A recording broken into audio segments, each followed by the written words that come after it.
Hello friends, welcome back to ஒரு spoon அன்பு.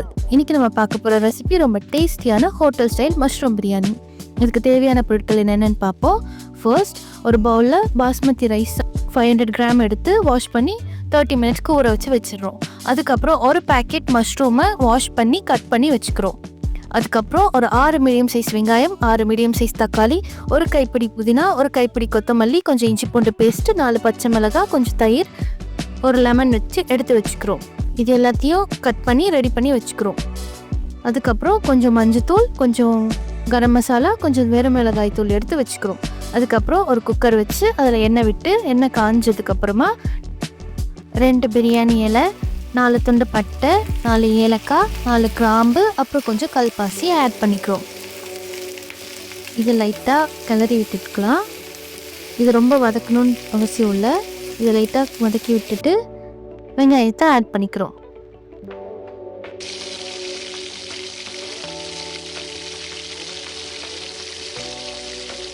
இப்போ வெங்காயத்தை நம்ம போட்டாச்சு.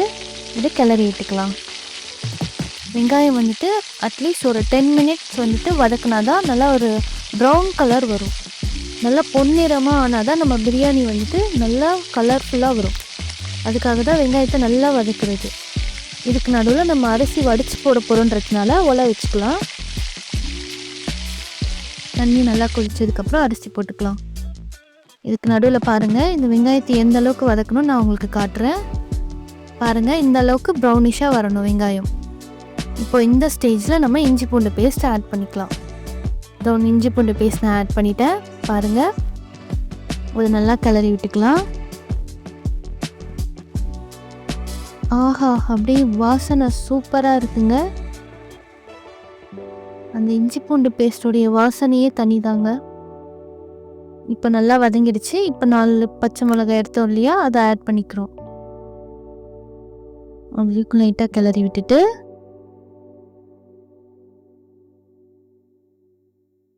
இப்போ தக்காளியை ஆட் பண்ணிக்கிறோம்.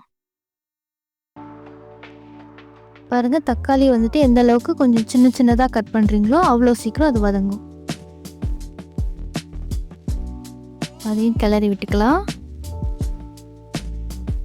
தக்காளி நல்லா வதங்கினாதான் நல்லா நமக்கு நிறைய கிரேவியாக கிடைக்கும். அதனால் தக்காளியை நம்ம நல்லா வதக்கிக்கிறோம். எவ்வளோ நேரம் தக்காளி கொஞ்சம் வேகுதோ அந்த அளவுக்கு நமக்கு நல்லா கிரேவியாக வரும். இப்போது ஒரு கைப்பிடி புதினா, ஒரு கைப்பிடி கொத்தமல்லியை ஆட் பண்ணிக்கிறோம்.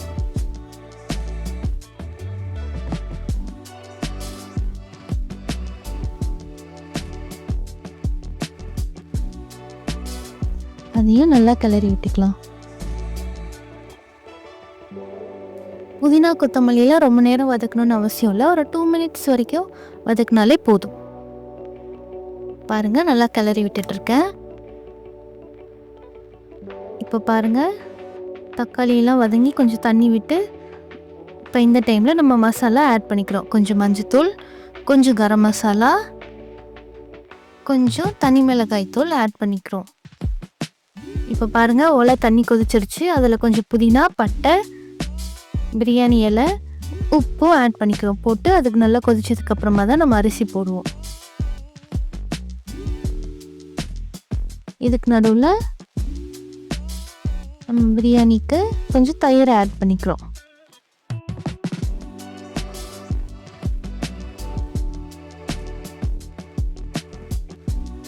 இப்போ பாருங்கள், கிரேவி எவ்வளோ சூப்பராக வந்திருக்கு பாருங்கள்.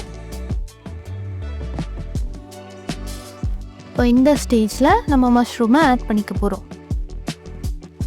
பாருங்கள், மஷ்ரூம் எவ்வளோ அழகாக இருக்குது பாருங்கள். இதையும் ஆட் பண்ணியாச்சு. அதையும் நல்லா கிளறி விட்டுக்கலாம்.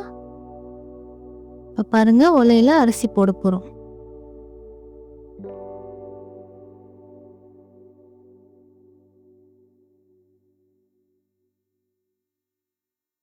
பாருங்கள், மஷ்ரூம் கிரேவியோட சூப்பராக ரெடி ஆயிருக்கு. பார்க்கவே அழகாக இருக்குது. இப்போ அரிசியும் ரெடி ஆயிடுச்சு. ஒரு 1/2 வேக்காடு வெந்தாலே போதும். ஏன்னா நம்ம பிரியாணியோடு சேர்த்து ஃபுல்லாக வேக வச்சுக்க போகிறோம். இப்போ கொஞ்சம் அந்த அரிசி வேக வச்ச தண்ணியை எடுத்து நம்ம கிரேவியில் ஊற்றிக்கிறோம்.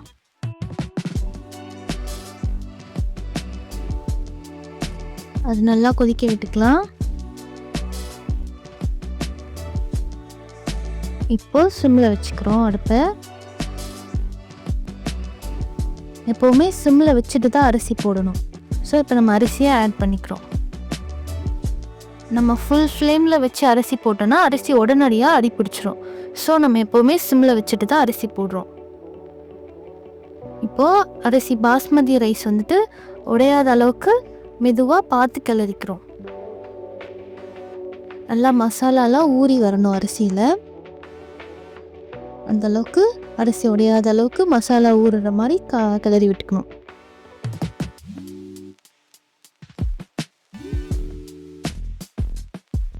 இப்போ பாருங்கள், தண்ணி இதில் கம்மியாக இருக்குது. ஸோ இப்போ நம்ம இன்னும் கொஞ்சம் தண்ணி ஊற்றிக்கலாம். இப்போ நம்ம லெமன் புழிஞ்சு விட்டுக்கிறோம். அரை மூடி லெமன் மட்டும் புழிஞ்சு விட்டாலே போதும். எல்லாம் போட்டாச்சு. இப்போ நம்ம பிரியாணியை லிட்டு போட்டு மூடிடுறோம். குக்கரை மூடி விசில் விட்டுடலாம். ஒரு 2 விசில் கொடுத்தாலே போதும். பாருங்கள், அடடா, நம்ம மஷ்ரூம் பிரியாணி எவ்வளோ சூப்பராக ரெடியாக இருக்குது பாருங்கள். பார்க்கும்போதே சாப்பிடணும்னு தோணுதா? இந்த பிரியாணி உங்களுக்கு பிடிச்சிருந்தா லைக் பண்ணுங்கள், ஷேர் பண்ணுங்கள். மறக்காமல் நம்ம ஒரு ஸ்பூன் அன்பு சேனலுக்கு சப்ஸ்கிரைப் பண்ணுங்கள். கண்டிப்பாக நீங்களும் இந்த ரெசிபி உங்கள் வீட்டில் ட்ரை பண்ணி பாருங்கள். எப்படி வந்திருக்குன்னு எங்களுக்கு கமெண்ட்ஸில் ஷேர் பண்ணுங்கள்.